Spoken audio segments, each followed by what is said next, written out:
though part of my reason for starting early is that I wanted to have the proper time to introduce, in particular, our first lightning talk speaker, because I'm very excited that our first speaker is going to be Brenda Romero, who I would hope that a lot of people are familiar with, but she's a BAFTA award-winning game director, entrepreneur, artist, and Fulbright Award recipient. She's presently the game director and creator of the Empire of Sin franchise and working out of Ireland. She's worked on 50 games, contributed to many seminal titles like Wizardry, Jagged Alliance, titles in Ghost Recon, Dungeons & Dragons, and Def Jam franchises. And Away from Machines, her analog series of 6 games, The Mechanic is the Message, has drawn national and international acclaim, particularly Train and Siochán Leat, a game about her family's history, which was presented at the National Museum of Play.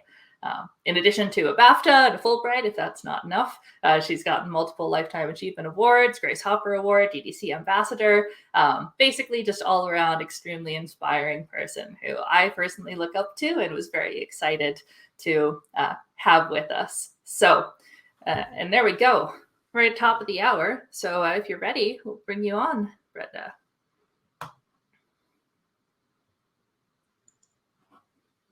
There we go. All right, hang on a sec. Oh, we got some duplicated audio right now.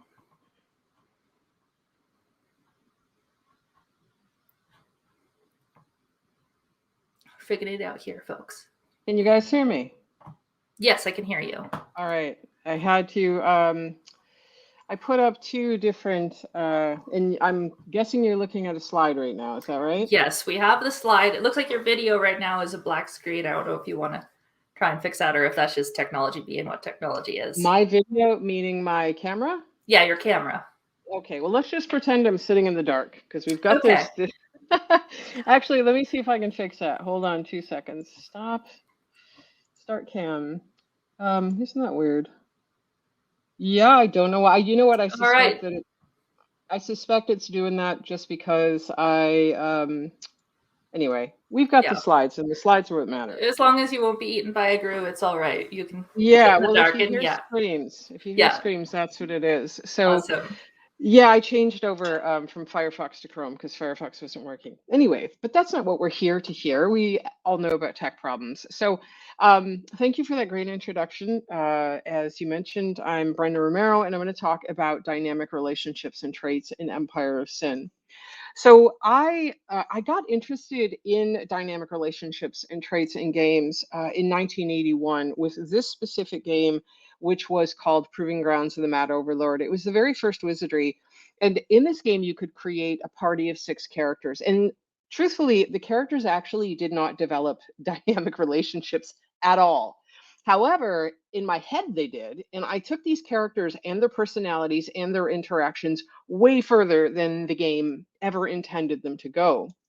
And then this fascination might actually go back even further to my tabletop days. So I started playing D&D in 1978. And when I think about my original D&D group, it was interesting to watch how relationships formed dynamically amongst the characters, and then the players acting out those characters, and then the DM. And I was well aware. I mean, I was a kid. I was a pretty young kid at the time. I was 11. And I was really aware that there was relationships that were forming between the characters. And I watched characters fall in love and get married. And then as I kept playing D&D throughout my life, I've seen people meet in the game and fall in love. And I knew that on this surface level that there was this thing about relationships and how relationships forming in the game affected the game itself. So things really take off for me when I worked on this game, Jagged Alliance, in 1995. So the game itself is designed by Ian Curry, Sean Ling, and Linda Curry. And in the game, you select a group of mercenaries to work with. So the mercenaries had relationships with one another, and it affected who would work with whom. The relationships also developed dynamically over the course of the game. And it was these relationships that really made Jagged Alliance stand out from all other tactical turn-based games at the time. So the mercenaries had basically a web of likes and dislikes and hatreds. Obviously, hatreds means there's no way they're going to work with them. And it really determined who would work with whom.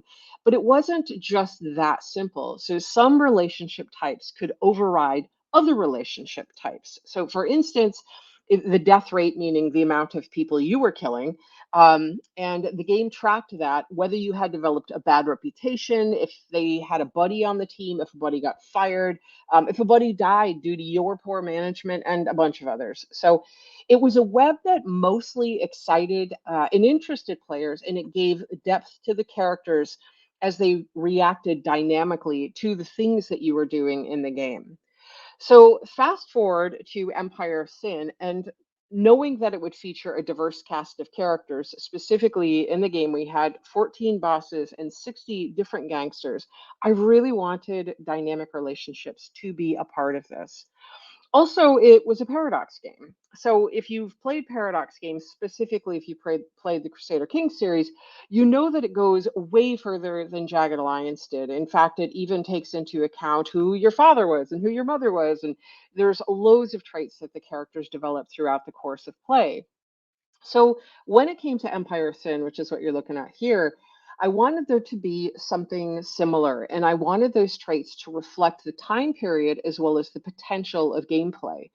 Here you can see a majority of the characters available in the game, as well as a hint about the relationships with one another. So, who hates who. Obviously, here some characters are dead or injured, some are out on mole missions, but you get a sense of how these characters feel about one another, and just hovering over one will show it to you. And in addition to their relationships with one another, I wanted to focus on your performance in the game, meaning your performance as the boss, and then the gangster traits. Specifically, for this, I'm going to focus on gangster traits. So, gangster traits can affect many things in the game, but if individually, they tend to affect or trigger just one or two things. Sometimes they might affect more, but if they ended up doing too many, it ended up just being way too complicated, and it was a spider web for players to get their head around. So we divided traits into several categories. The first of which was the historical traits. So these traits, gangsters come into the game with these, and they simply cannot be changed. They're examples, like some examples are character is an immigrant, or the character fell on hard times. So whatever they are, this is how they arrive to you. So then we had a life lesson traits. Now, not all gangsters actually had a life lesson. The really young gangsters, or the gangsters who didn't have a lot going on upstairs, they haven't really been around enough to learn a life lesson. But a lot of the gangsters did, and this sort of filled out their personality for the players. They could get these as well during the course of the game if something very significant happened. There was also physical attribute traits. Likewise, these are only held by some gangsters, and physical attribute traits. Some people came into the game with, like giant. Others people could get, like hair trigger. They could get that during the course of the game, and it turns out hair trigger is one of the favorite traits in the game. Um, then last, there was personality traits. These were are the most malleable of the bunch. So gangsters earned these traits during gameplay, and I wanted them to interact with one another and affect the game in positive and negative ways. And I guess critically, I wanted to make sure that the player never felt stuck with a bad trait.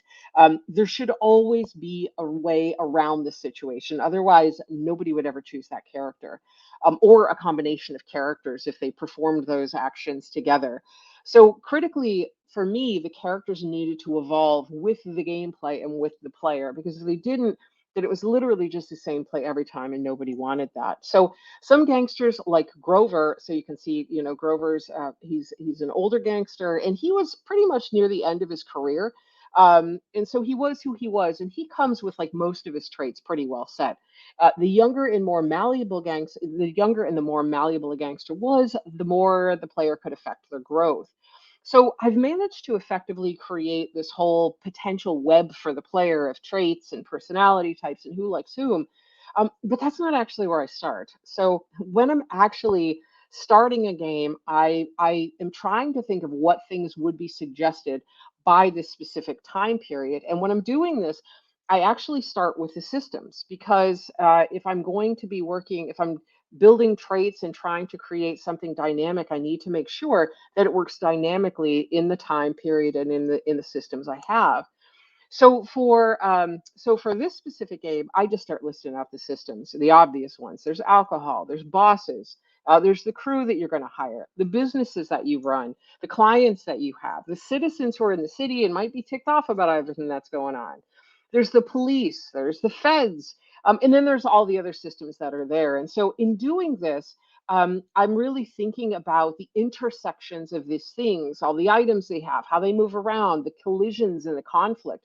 And with this, when I set the systems for the game, I really get a sense about how I can do certain things that will dynamically affect many systems. So, for instance, suppose you had a character who had the trait cheapskate, and that was like a boss trait that you had.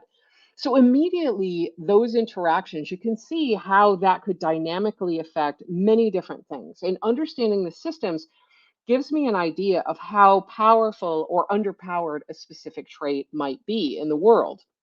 So, getting the system set also gives me a good idea of the world and the tension and the conflict. And it may show me things that I want to change dynamically. And instead of looking at a character or a wish that is like as a prescribed set of relationships already baked into them, I'm really trying to think about something brand new where lots of different dynamic interactions can occur. And I'm not so much cared at this point in time about the who, what, where, when, why, all of this stuff. I'm really just looking at the systems, the dynamic interactions, and how these things can change. If the player wanted to play as the feds, the untouchables, I can start thinking about what would be the things that would have the most likelihood to respond to dynamic trait change.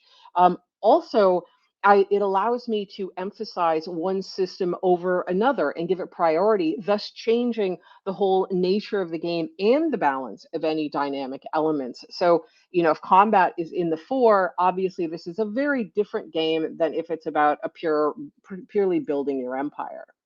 And through this process, I'm really able to see the possibility space afforded by the systems and new opportunities for dynamic play. And that's what I'm always looking for.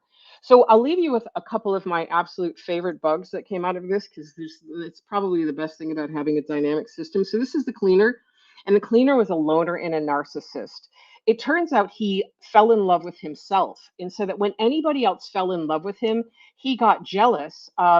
And this actually went one step further. When he did fall in love with himself, because anybody else who fell in love with him was a threat to him loving himself, he would kill them. There was also Mama Dunbar, and this is the same exact bug. We had relationships in the game. She platonically loved all her children, and so when we switched it over, her children ended up getting jealous of one another and killing each other, and we call it the Great Dunbar Family Feud. So we obviously fixed those in launch. But that's a quick look at dynamic relationships and traits in Empire of Sin. And if you want to contact me, that's my contact info down there. Thank you. That's amazing. Thank you so much. Love ending on the point of bugs. I know that, yeah, Jason Grimblatt has a talk later just about those kind of stories. Yeah, they're so good. Yeah, and it's amazing to get, a look at the process. I don't know if people have any questions in the note wall. We got just one. So huge fan of your work. Thanks for the really fruitful talk. This is from Catacalypto, or Cat Manning. I know who it is. Can you talk a bit more about what systems you find most fruitful to surface or transform the player's understanding via traits? What systems? Like Empire of Sin is pretty combat heavy at the moment, right? So a lot of the traits surface as a result of combat. So that's in the outcomes of combat. Like if they end up getting sent to the hospital and something weird happens in the hospital, one of the great I want to call it a cheat, but it's not really because you can't show everything. But one of the great things, if you take characters away, like out of the player's agency, they're injured, they're in the hospital, they're away, they're a mole. if once or they were employed by somebody else, when the characters go away from player control, you can do so much cool stuff. They can come back with, like, I don't know, a fear of plants. Now, we don't have that, and I don't know why you'd ever have a fear of plants, but it's a wonderful opportunity as a game designer to do anything you want to do. Right. That's really interesting. Yeah, taking advantage of the being off the main screen. Yeah, like, Cool. you don't Yeah. even know without a screen here what traits I will have after this. Right. Like, Who I knows? could be going through all kinds of terrible things. I might be Yeah. calling you from the Middle Ages. You have no idea. Who knows? Yeah. Or we might all leave this with a fear of plants. I think that we're going to have feelings about juice after the earlier discussions. Why? You know what? I'll be sitting here all night thinking, could I have not come up with a better example on the fly? But nope, fear of plants is what it was, and I'm sticking by it. I mean, there are some scary plants out there. Well, thank you so much. And yeah,